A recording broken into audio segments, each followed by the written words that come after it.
우리가 잘 아는 말씀이죠. 오병이어의 사건이라고 해서 굉장히 유명한 사건입니다. 사복음서에 모두 나오는 4번이나 기록된 굉장히 중요한 사건입니다. 본문은 빈들에서 예수님께서 무리를 가르치셨을 때의 일입니다. 저녁이 되었고 제자들이 예수님께 먼저 여쭈었습니다. 이곳은 빈들이요 날도 저물었으니 무리를 보내어 두루 촌과 마을로 가서 무엇을 사 먹게 하옵소서. 이곳은 빈들이라고 얘기하고 때가 저물었다고 이야기합니다. 시간적 배경과 장소적 배경을 우리에게 보여주는 것이죠. 저녁이 되었다는 것, 저물었다는 것은 이제 저녁 식사 시간이 되었다는 것입니다. 그런데 그곳은 빈들이었습니다. 식사 문제를 해결할 수가 없다는 이야기죠. 더 간단히 이야기하면 주님 문제가 있습니다 하는 그 얘기입니다. 먹을 때가 됐는데 그것을 해결할 수 있는 방법이 없다는 말입니다. 그래서 제자들은 해결책을 제시했습니다. 무리를 보내어 마을로 가서 무엇을 사 먹게 하자는 것이었습니다. 하루 해가 저물어가고 하루 사역을 마쳐야 하므로 제자들은 마땅히 군중을 해산시켜야 됐습니다. 무리를 마을로 보내자는 제자들의 의견은 굉장히 타당해 보이고 아무런 문제가 없어 보입니다. 그 상황에선 그것이 최선의 방법이고 가장 합리적인 방법처럼 보였습니다. 군중들에겐 양식이 필요했습니다. 그리고 제자들은 그들을 먹여야 할 아무런 의무도 없고 능력도 없었습니다. 제자들이 할 수 있는 유일한 방법은 무리를 해산시키는 것이었습니다. 군중들은 해산하고 나면 다음날 또 모일 수가 있겠죠. 그렇게 군중들은 얼마든지 다음날 또 모일 수 있었습니다. 군중이 먹던 굶던 그것은 제자들이 상관할 일이 아니었습니다. 예수님과 제자들이 모임을 홍보한 적도 없고 군중을 끌어모은 적도 없습니다. 그들은 자발적인 의사로 예수님을 따라 모인 것입니다. 예수님과 제자들은 그들에게 하나님 나라를 가르쳐주고 또 귀신들을 내어 쫓고 병자들을 고치는 것만 해도 훌륭한 사역을 했던 것입니다. 군중을 먹이는 것은 예수님과 제자들이 해야 할 근본적인 사역이 아니었습니다. 그런데 예수님께서 아주 의외의 말씀을 하셨습니다. 너희가 먹을 것을 주어라. 이 예수님의 말씀이 오늘 설교의 제목입니다. 너희가 먹을 것을 주어라. 이 예수님의 말씀은 제자들에겐 굉장히 뜻밖의 황당한 사건이 될 수가 있습니다. 왜냐하면 제자들은 한 번도 그런 일을 해본 적이 없었기 때문입니다. 그들은 한 번도 군중을 먹인 적이 없었습니다. 오히려 전도를 하면서 사람들이 주는 것을 그들은 먹었습니다. 예수님께서 제자들을 파송하시면서 너희들은 전대도 준비하지 말고 두벌옷이나 지팡이나 신발도 준비하지 말고 양식도 준비하지 말라고 그랬습니다. 어느 집에 머물든지 그들이 주는 것을 먹어라 말씀하셨습니다. 그러므로 사람들이 주는 것을 제자들이 먹은 적은 있어도 제자들이 사람들을 먹였던 적은 한 번도 없었습니다. 그들의 사역도 아니고 의무도 아니고 능력도 안 되는 일인데 예수님은 그 일을 제자들에게 요구하셨던 것입니다. 제자들의 입장이 어땠을까요? 당황스럽고 짜증나고 화도 날 수 있을 거라는 생각이 듭니다. 왜 내가 그런 일을 해야 되나? 왜 내가 저들을 먹여야 되는가? 그런 생각이 들 수 있겠죠. 마땅히 해야 될 일이 있을 것이고 또 해야 할 일 이외의 사역도 있을 것인데 갑자기 내가 해야 될 일 이외에 어떤 일이 갑자기 나에게 닥친다면 굉장히 성가시고 귀찮고 짜증이 날 수 있습니다. 적어도 저 같으면 그랬을 겁니다. 제자들의 입장에서도 그럴 수 있다는 생각이 듭니다.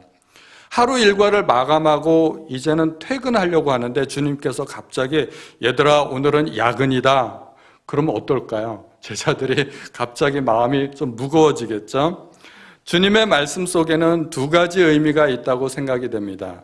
첫 번째는 굶주린 군중을 그냥 돌려보내실 수 없었던 주님의 마음입니다. 무리를 불쌍히 여기고 측은히 여기시는 주님의 마음입니다.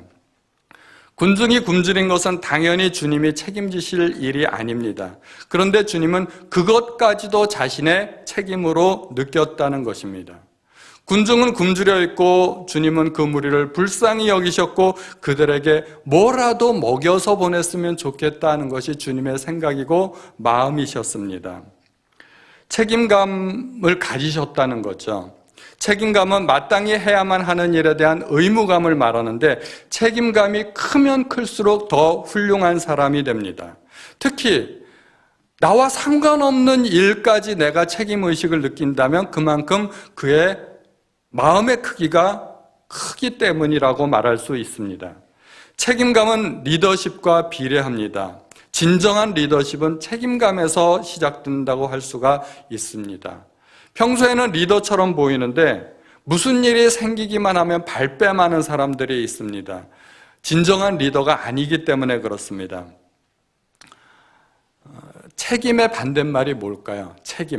책임의 반대말은 무책임이라고 생각할 수 있지만 또 어떤 분은 그것을 탓이라고 하더라고요. 책임감은 나에게 의무를 지우는 것이고 탓은 그 책임을 다른 사람에게 돌리는 것이죠. 그러나 진정한 리더는 자기 때문이라고 말할 수 있는 사람이고 자기가 해야 될 일이라고 생각하는 사람이 진정한 리더인 것입니다. 성경에 나오는 훌륭한 인물들이 많이 있지만 성경에 나오는 훌륭한 리더십 가운데 한 사람이 느헤미야입니다. 느헤미야는 페르시아에서 태어난 포로 2세입니다. 그는 왕의 술 맡은 관원이라는 정부 고위직에 있었습니다. 그런데 어느 날 고국에서 돌아온 형제들로부터 고국의 상황을 듣게 됩니다. 성벽은 무너졌고 성문은 불탔고 포로로부터 남은 그 백성들은 고국에서 큰 환난을 당하고 있다는 소식이었습니다. 그 소식을 듣고 느헤미야는 수일 동안 슬퍼하고 금식하면서 하나님 앞에 기도합니다. 느헤미야는 민족이 당하는 그 큰 고통에 대해서 그 이유가 자기와 조상들의 죄 때문이라고 자백합니다. 포로 2세로 태어난 느헤미야가 무슨 죄가 있겠습니까? 이미 상황은 종결된 상태인데 그래도 느헤미야는 그것이 나와 내 아버지의 집의 죄 때문이라고 하나님 앞에 고백하고 있습니다. 그것이 느헤미야의 책임감이고 느헤미야의 리더십을 보여주는 것입니다. 그리고 몇 개월이 지나서 느헤미야는 왕을 아련하면서 내가 고국으로 돌아가 성벽을 재건하고 싶습니다 하는 뜻을 밝힙니다. 그는 포로 2세로서 한 번도 고국을 방문한 적이 없었습니다. 그리고 그는 정부 고위직이라는 안정적이고 편안한 삶을 벗어던지고 고국으로 돌아가 성벽을 재건하고 백성들의 안위를 도모하고자 합니다. 그것이 그의 의무도 아니었고 또 그렇게 하지 않는다고 해서 누가 아무도 뭐라고 할 사람이 없었습니다. 그러나 그는 황폐화된 조국의 현실을 자기의 책임으로 떠안는 것입니다. 그것이 지도자의 마음이기 때문입니다. 주님의 말 속에서 우리가 두 번째로 생각해 볼 수 있는 것은 주님은 군중을 먹이는 그 일을 제자들이 하기를 원하셨다는 것입니다. 주님의 책임감으로 느끼면서도 그 일을 정작 감당하기는 제자들이 하기를 원하셨다는 것입니다. 제자들은 주님의 마음을 본받아야 됩니다. 주님이 그런 마음을 갖고 있다면 제자들도 마땅히 그러한 마음을 가져야 됩니다. 그것이 제자이기 때문에 그렇습니다. 우리 그리스도인들도 동일하게 주님의 마음을 본받아야 됩니다. 오늘날 코로나 바이러스로 온 세상이 고통을 겪고 있습니다. 우리 그리스도인들이 잘못해서 그런 것도 아니고 그리스도인들이 책임져야 할 일도 아니라고 생각이 됩니다. 그러나 주님은 이 사태에 대한 사회적인 책임을 그리스도인들에게 요구하고 계시다는 생각을 하게 됐습니다. 그리스도인들은 세상에서 빛과 소금이 되어야 합니다. 세상이 부패하지 않도록 그리스도인들은 세상 가운데 소금이 되어야 하고 어두운 세상을 비추는 빛이 되어야 합니다. 빛과 소금은 세상에서 우리가 감당할 사명을 보여주는 것입니다. 그리스도인들끼리 우리끼리만 교회에서 모여서 우리끼리 잘 되는 것은 하나님의 뜻이 아니라는 것입니다. 세상 가운데서 교회만 구원받고 교회만 하나님의 뜻대로 그렇게 잘 되고 성공하는 것은 하나님이 원하시지 않는 것이라는 것입니다. 하나님은 그리스도인들이 세상에서 퍼져서 세상을 위해서 뭔가 역할을 해 주기를 원하십니다. 세상을 돌보는 것이 우리 그리스도인들의 책임입니다. 세상과 경쟁하여 세상에서 이기고 승자가 되는 것만이 우리 그리스도인들의 미덕이 아닙니다. 우리는 어떻게 해서든지 하나님의 능력과 도우심을 힘입어 세상에서 이기려고만 하지만 주님의 목적은 주님께서 이 땅에 오신 것은 잃어버린 자들을 찾기 위해서였습니다. 인자가 온 것은 잃어버린 자를 찾아 구원하려 함이라고 말씀하고 있습니다. 그리스도인들은 사회의 어두운 부분을 볼 수 있어야 합니다. 그리고 도울 수 있어야 됩니다. 노숙자와 장애인, 고아들, 독거노인과 미혼모, 극빈 가정들이 있습니다. 이 모두가 그리스도인들이 돌보아야 할 사회적인 약자들입니다. 주님은 교회가 그들을 돌보기를 원하신다는 것입니다. 구약에 나오는 하나님은 약자들의 하나님이십니다. 구약의 하나님께서 항상 배려하셨던 3종 세트가 있죠. 과부, 나그네, 고아들입니다. 하나님은 사회적 약자들을 돌보시고 배려하시는 하나님이십니다. 오늘날 약자들을 돌보는 일은 물론 국가도 하겠지만 교회가 자발적으로 그 일들을 참여하고 동참해야 됩니다. 코로나 사태로 전국이 고통받고 있을 때 교회는 어떤 책임이 있을까요? 첫째로 이 모든 원인이 죄로부터 비롯되었음을 자각하고 하나님 앞에 회개하는 자세를 가져야 됩니다. 이것이 만약에 죄로부터 비롯되었다면 누가 회개할 수 있을까요? 세상 사람들이 회개할까요? 세상 사람들은 회개할 줄을 모릅니다. 우리가 회개해야 됩니다.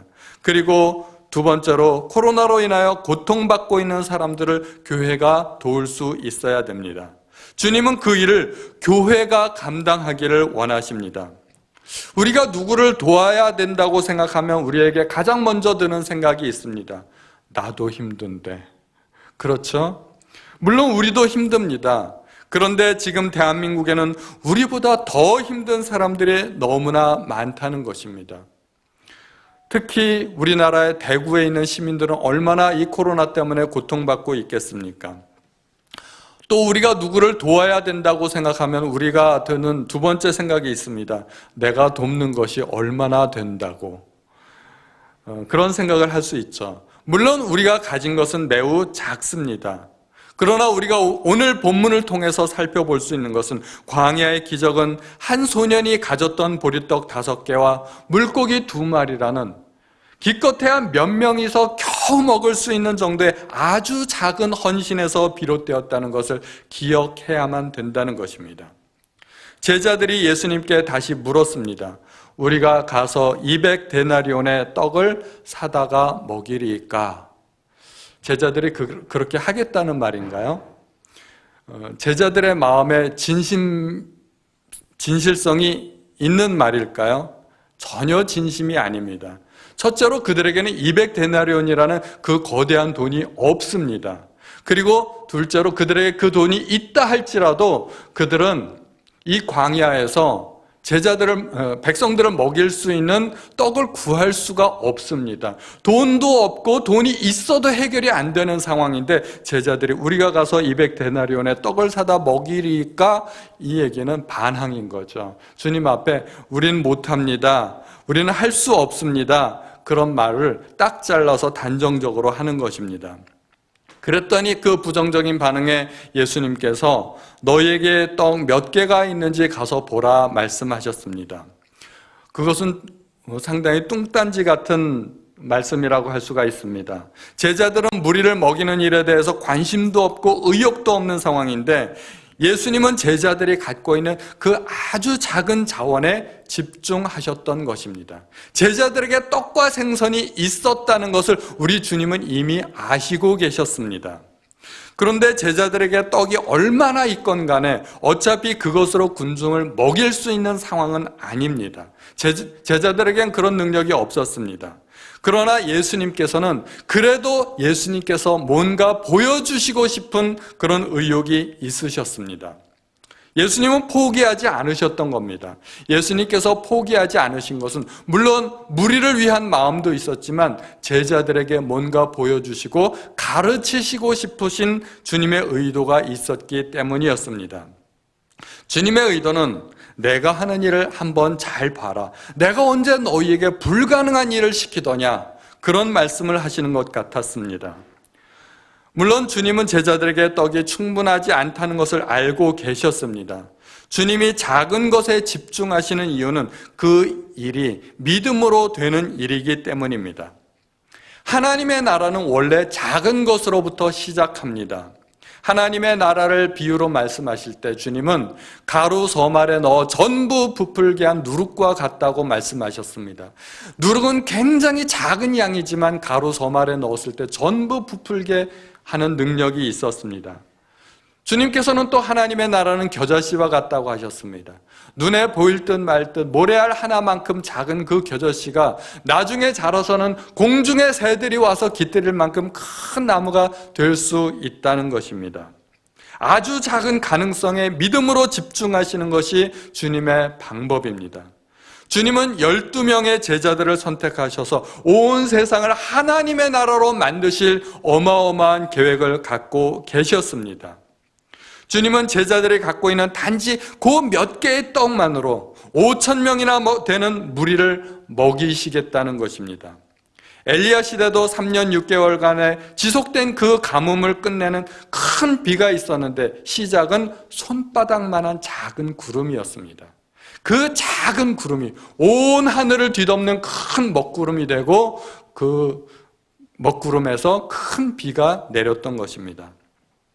제자들은 떡 5개와 물고기 2마리가 있더이다 대답을 하였습니다. 제자들은 있는 현실을 그대로 보고했고 상황은 여전히 변함이 없었습니다. 그 작은 것이 어떻게 도움이 되겠느냐는 의도가 있는 것이겠죠. 예수님은 제자들에게 군중들로 하여금 50명씩 또는 100명씩 무리지어 앉게 하셨습니다. 그리고 그 오병이어로 축사하셨습니다. 축복하시고 감사하셨습니다. 그리고 떡과 물고기를 떼어 제자들에게 주셨습니다. 그리고 제자들로 하여금 사람들에게 나누어 주게 하셨습니다. 예수님께서 직접 사람들에게 나누어 주신 것이 아니라 제자들로 하여금 나누어 주게 하셨다는 것입니다.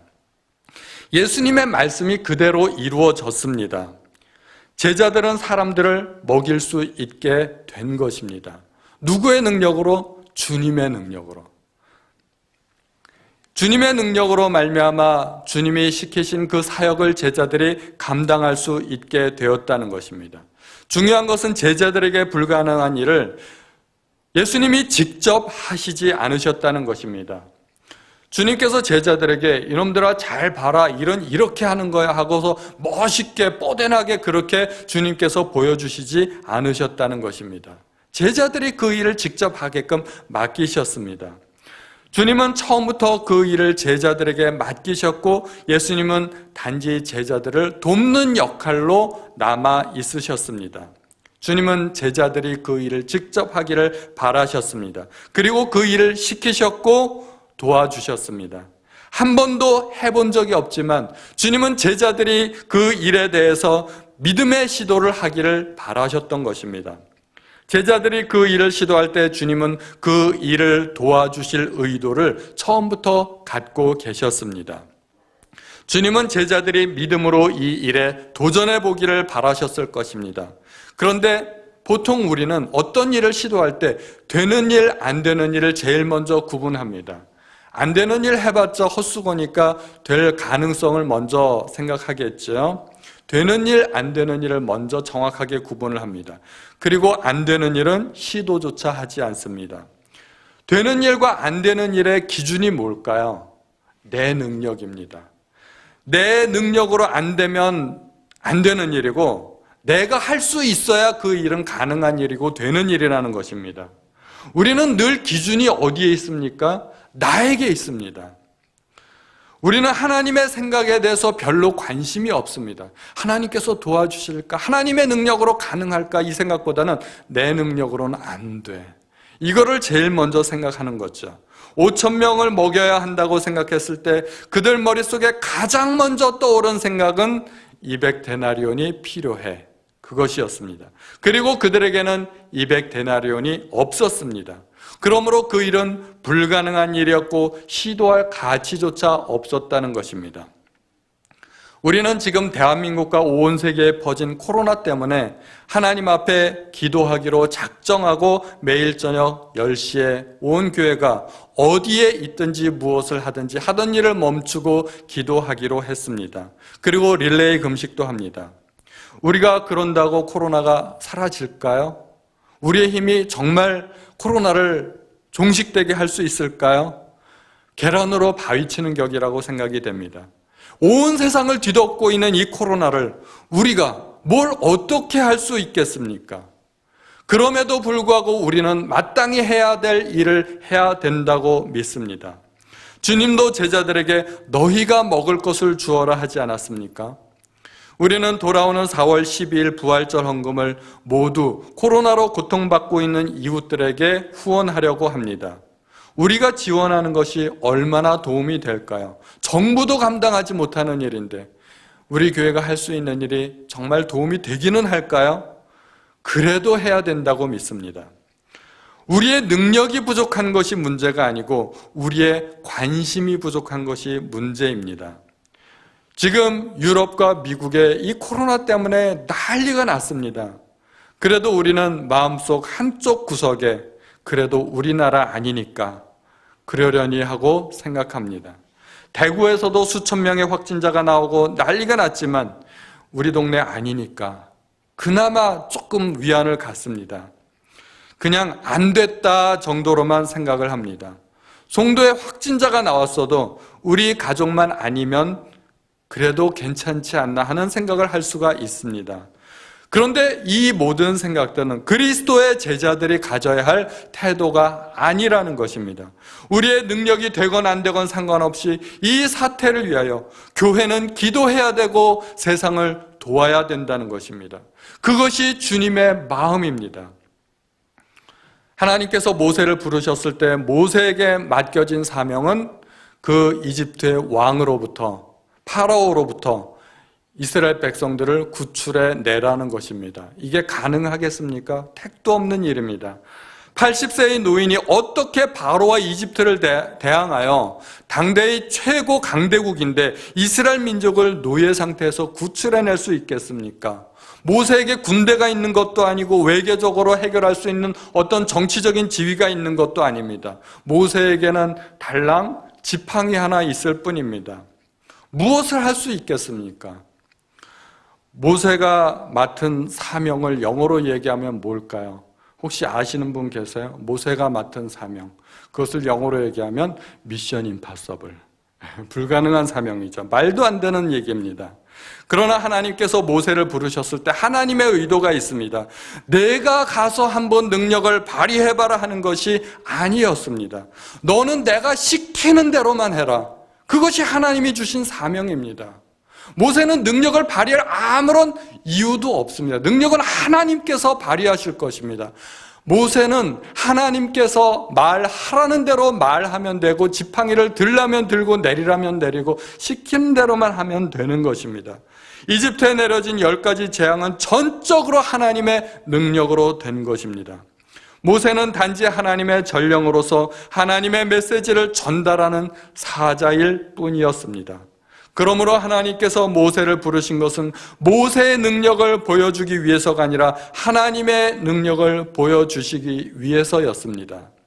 하나님께서 사람을 부르시는 것은 하나님의 능력을 보여주실 통로가 필요하기 때문입니다. 제자들은 이렇게 이야기했죠. 이곳은 빈들이요 날도 저물어 가니. 그들은 정확하게 문제를 지적했습니다. 또 무리를 보내어 두루 촌과 마을로 가서 무엇을 사 먹게 하옵소서. 그들은 해결책도 제시했습니다. 이 정도면 상당히 괜찮습니다. 문제도 볼 수 있었고 해결책도 정확하게 제시했습니다. 각자 알아서 문제를 해결하라는 것이고 제자들은 아무 책임의식도 없었습니다. 그런데 예수님께서 뜻밖의 말씀을 하십니다. 너희가 먹을 것을 주어라. 하나님께서 오늘날 교회에게 요구하시는 것은 무엇일까요? 세상에 많은 문제가 있지 않는가? 그 문제를 오늘날 교회가 그리스도의 제자들이 감당해야 되지 않겠는가? 그 말씀을 하나님께서 우리에게 주시는 메시지라고 생각합니다. 하나님이 원하시는 것은 우리의 의견이나 생각이나 말이 아니라 우리의 행동입니다. 우리가 그 문제 속으로 뛰어들어 겨자씨만한 가능성을 붙들고 늘어지며 믿음으로 그 문제를 해결하는 해결자가 되기를 원하시는 것입니다. 우리는 얼마든지 핑계를 댈 수 있습니다. 주님, 그 일은 제 일이 아닙니다. 제 코가 석자입니다. 저는 그 일을 한 번도 해본 적이 없습니다. 제가 할 수 있는 일이 아닙니다. 제 책임이 아닙니다. 그럼에도 불구하고 주님은 사람을 부르십니다. 주님은 주님의 일을 위하여 사람을 늘 부르셨습니다. 예수님도 12제자를 부르셨고 하나님도 당신의 일을 위하여 아브라함을 부르셨고 모세를 부르셨고 또 사무엘을 부르셨습니다. 하나님께서 사무엘을 부르셨을 때 사무엘은 단지 어린아이였을 뿐입니다. 하나님께는 능력자가 필요한 것이 아닙니다. 하나님께는 하나님의 부르심에 응답하는 응답자가 필요할 뿐입니다. 우리는 능력자는 될 수 없어도 우리는 적어도 응답자는 될 수 있지 않겠습니까? 우리가 살아가는 이 세상에는 언제나 문제가 있습니다. 교회도 문제가 있습니다. 내 주변에서 일어나는 문제들에 대해서 우리는 대부분 무관심하고 또는 무능력합니다. 주님은 이 땅 위에 하나님의 나라가 건설되기를 바라셨습니다. 그렇게 기도하라고 기도도 가르쳐 주셨습니다. 그리고 주님은 그 일들이 우리 그리스도인들을 통하여 이루어지기를 바라십니다. 내 책임이 아니라고 무관심하게 넘겨버릴 수도 있지만 하나님께서 주시는 부담을 조금이라도 느낄 수 있다면 그것은 하나님의 부르심입니다. 교회만 해도 해야 될 일들은 너무나 많은데 일꾼은 별로 없습니다.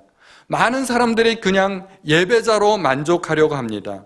어느 누구도 일꾼이 되고 싶어하는 사람들은 그렇게 많지 않습니다. 그러나 하나님께는 일꾼이 필요합니다. 하나님께서 직접 일하실 수도 있지만 예수님께서 제자들에게 너희가 먹을 것을 주어라 하셨듯이 하나님께 필요한 것은 사람입니다. 하나님은 사람을 통해서 일하기를 원하십니다. 문제를 보고 말만 하지 말고 문제 속으로 온몸으로 뛰어들어가는 우리의 성도님들이 되실 수 있기를 우리 예수님의 이름으로 축원드립니다.